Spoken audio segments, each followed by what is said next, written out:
Assalamualaikum warahmatullahi wabarakatuh. Perkenalkan, kami dari kelompok 3.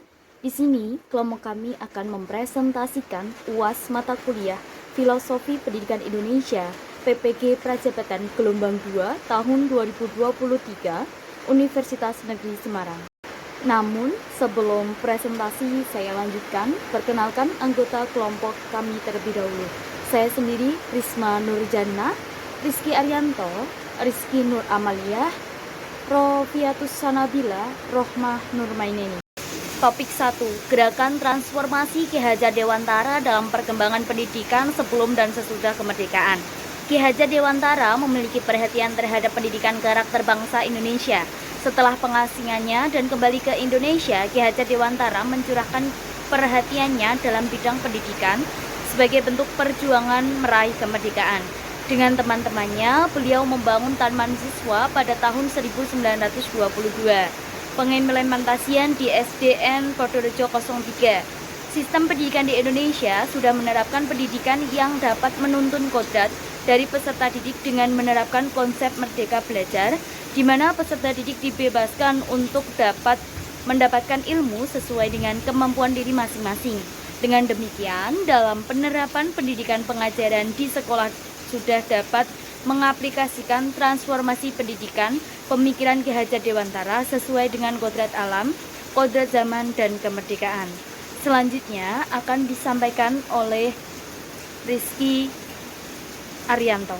Selanjutnya adalah topik 2, yaitu pendidikan Ki Hajar Dewantara. Ki Hajar Dewantara membedakan kata pendidikan dan pengajaran dalam memahami arti dan tujuan pendidikan. Menurut Ki Hajar Dewantara, pengajaran on the which adalah bagian dari pendidikan. Pengajaran merupakan proses pendidikan dalam memberi ilmu atau berfaedah untuk kecakapan hidup anak secara lahir dan batin. Adapun peran guru dengan 3 filosofi pendidikan, yaitu Ing Arso Tulodo, Ing Madya Mangunkarso, dan Tutwuri Handayani.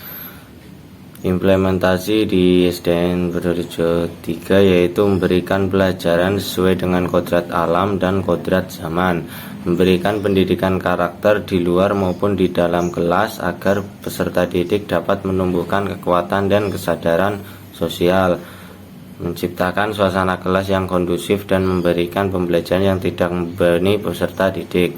Yang terakhir, guru memberikan contoh perilaku baik di lingkungan belajarnya untuk dapat diteladani peserta didik. Baik, selanjutnya akan diteruskan oleh Baik, saya Rizky Nur Amalia akan menjelaskan topik 3 terkait identitas manusia Indonesia.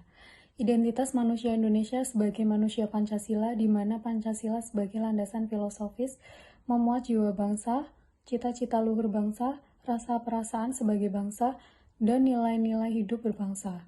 Menjadikan manusia Indonesia kaya akan nilai-nilai luhur yang hidup dalam kebiasaan, menjadi nafas dalam setiap langkah manusia Indonesia. Implementasi di SDN Purworejo 03 yaitu pembiasaan-pembiasaan seperti pembiasaan literasi sampai sholat zuhur berjamaah merupakan contoh pengamalan dan penghayatan nilai-nilai Pancasila. Sila pertama yaitu ketuhanan yang Maha Esa, pembiasaan membaca Asmaul Husna, melaksanakan ibadah sholat zuhur berjamaah, dan kegiatan tilawah. Sila kedua kemanusiaan yang adil dan beradab, menghormati guru di sekolah, saling menolong dan menghargai. Persatuan Indonesia, menyanyikan lagu nasional, menjaga kekompakan dan kerukunan sekolah, bergotong royong dalam menjaga kebersihan sekolah. Sila keempat yaitu kerakyatan yang dipimpin oleh hikmat kebijaksanaan dalam permusyawaratan perwakilan, menghormati pendapat teman dan hasil keputusan yang diambil bersama. Hal ini telah tercerminkan di SDN Purworejo 03. Sila kelima, keadilan bagi seluruh rakyat Indonesia. Keadilan sosial bagi seluruh rakyat Indonesia, bersikap adil untuk semua peserta didik. Saya Rofiatus Nabila akan memaparkan topik 4 Pancasila sebagai fondasi pendidikan Indonesia. Pancasila sebagai identitas nasional memiliki artian bahwa identitas ini merupakan refleksi atau cerminan diri bangsa yang berasal dari keluarga, gender, budaya, etnis, dan proses sosialisasi. Dengan menerapkan profil pelajar Pancasila yang mencerminkan identitas pelajar Indonesia yang memiliki keahlian global dan berperilaku sesuai dengan nilai-nilai Pancasila. Dengan 6 karakteristik utama, memiliki keyakinan dan takwa kepada Tuhan Yang Maha Esa, berperilaku yang mulia, memiliki sikap inklusif, mampu bekerja sama, mandiri, berpikir kritis, dan kreatif.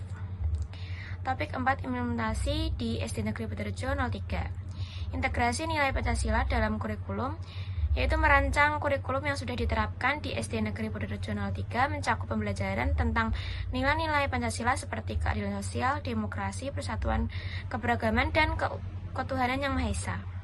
Materi pembelajaran harus dirancang untuk mempromosikan pemahaman mendalam tentang nilai-nilai ini dan mendorong siswa untuk menginternalisasikannya dalam sikap, perilaku, dan tindakan mereka.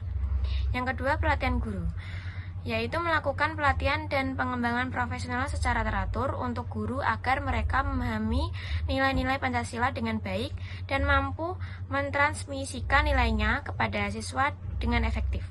Pelatihan ini juga dapat memperkuat pemahaman tentang bagaimana mengintegrasikan nilai-nilai Pancasila dalam kegiatan pembelajaran di kelas.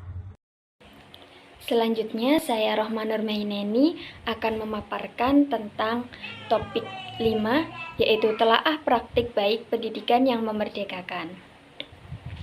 Pendidikan yang berpihak pada peserta didik dan memerdekakan merupakan proses pembelajaran yang di dalam kegiatannya peserta didik berperan aktif dalam mencari, menemukan, mengemukakan, serta membuat kesimpulan mengenai apa yang telah dipelajari. Sedangkan guru bertugas sebagai fasilitator dalam membimbing dan mengarahkan peserta didik selama pembelajaran berlangsung. Selain itu, rancangan pembelajaran yang dibuat oleh guru juga disesuaikan dengan karakteristik peserta didik seperti kebutuhan, kemampuan, serta gaya belajar sehingga peserta didik dapat merasakan merdeka belajar. Adapun implementasi di SD Negeri Budorejo 3, yaitu dalam pembelajaran penerapan pendidikan yang berpihak pada peserta didik dan memerdekakan peserta didik dalam pendidikan abad ke-21, yaitu dengan menerapkan strategi merdeka belajar dan pembelajaran berkelompok pada rancangan pembelajaran. Menerapkan strategi merdeka belajar dalam proses pendidikan dapat mempersiapkan peserta didik untuk menghadapi tantangan. Perlu keterlibatan banyak pihak untuk mewujudkan pendidikan yang berpihak pada peserta didik. Selain itu, menerapkan pembelajaran berkelompok dapat menimbulkan sikap gotong royong, kreatif, dan berpikir kritis dalam peserta didik sesuai dengan profil pelajar Pancasila. Kesimpulan dari pemaparan hasil analisis kritis dari topik 1, 2, 3, 4, dan 5 dalam strategi mewujudkan pendidikan nasional abad 21 dan implementasinya di SD Negeri Budorejo 3 bahwa perlunya peningkatan kualitas guru sesuai dengan pengembangan kurikulum yang responsif terhadap kodrat zaman dengan pemanfaatan teknologi sebagai sarana untuk meningkatkan kualitas pendidikan. Sistem pendidikan di Indonesia sedang membutuhkan pembaharuan yang dapat memerdekakan peserta didik. Pendidikan yang memerdekakan peserta didik adalah pendidikan yang memberikan kebebasan berpendapat bagi peserta didik. Pendidikan di Indonesia berusaha menciptakan lingkungan belajar yang menghargai keberagaman, yaitu dengan semangat Kebhinneka Tunggal Ikaan, dengan implementasi nilai-nilai Pancasila dalam pendidikan menunjukkan perlunya evaluasi mendalam. Dalam menghadapi abad ke-21, pendidikan harus memastikan nilai-nilai Pancasila tidak hanya disampaikan sebagai teori saja, tetapi juga diintegrasikan dalam kehidupan sehari-hari peserta didik. Sekian pemaparan dari kelompok kami. Apabila ada tutur kata yang kurang berkenan, mohon dimaafkan. Semoga bermanfaat. Wassalamualaikum warahmatullahi wabarakatuh.